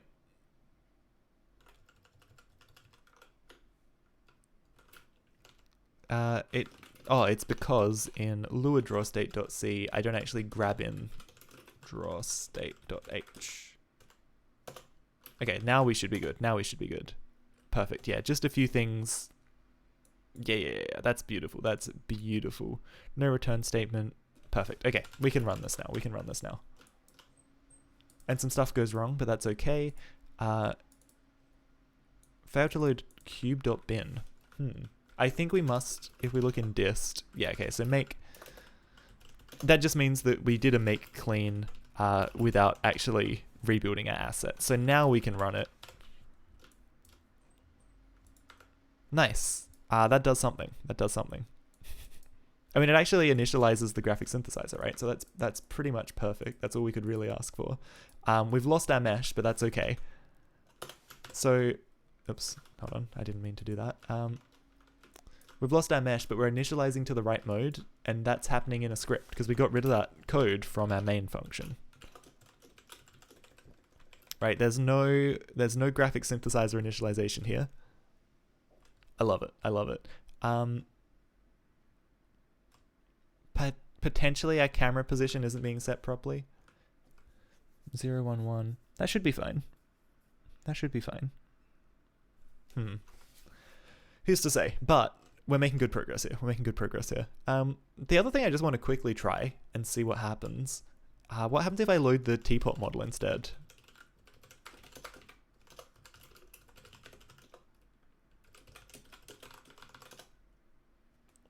Run state, blah, blah, blah. Yeah, this should... Oh, yeah, something weird's going wrong here. Oh, and of course, I'm not actually going to be able to see anything because even if we load the teapot, which we don't, MIT teapot, MIT_teapot. I'm guessing that might be a buffer overrun. This is actually quite a hefty file. This is, like 500 kilobytes. I'm definitely not allocating enough space in my buffer, in my dumb statically allocated buffer here. But again, how good would it be if I could just have a script which changed these numbers a bit? This is what, 20,000 quad words. That's not enough for 500 megabytes. This is only 500 kilobytes. This is only 300 kilobytes. So yeah, go figure. Buffer not big enough. But there we go. We're running a Lua script. We're setting up the graphic synthesizer. Pretty bare bones at the moment, but it's only going to get better. And then we're going to start like building scenes in Lua and moving things around and just having a better interface to this rather than dealing with this huge cumbersome main function. This is going to get better as we go. It's going to be small steps, but once it works well, it's going to be so beautiful. So thank you so much for tuning in. I will be back, hopefully doing these a little bit more regularly in the coming weeks, but also still playing in a Quake tournament. So that's chewing up some of my time. Anyway, thank you very much for tuning in. This is all going up on YouTube as always. If you enjoy the show, feel free to give me a follow, a subscribe, all that wonderful stuff. Send me an email. Let me know you're enjoying the show. I love hearing feedback from people, and I love hearing feedback for anything you think I could be doing better. So, once again, thank you for watching. I'm Tom, and I'll catch you next time.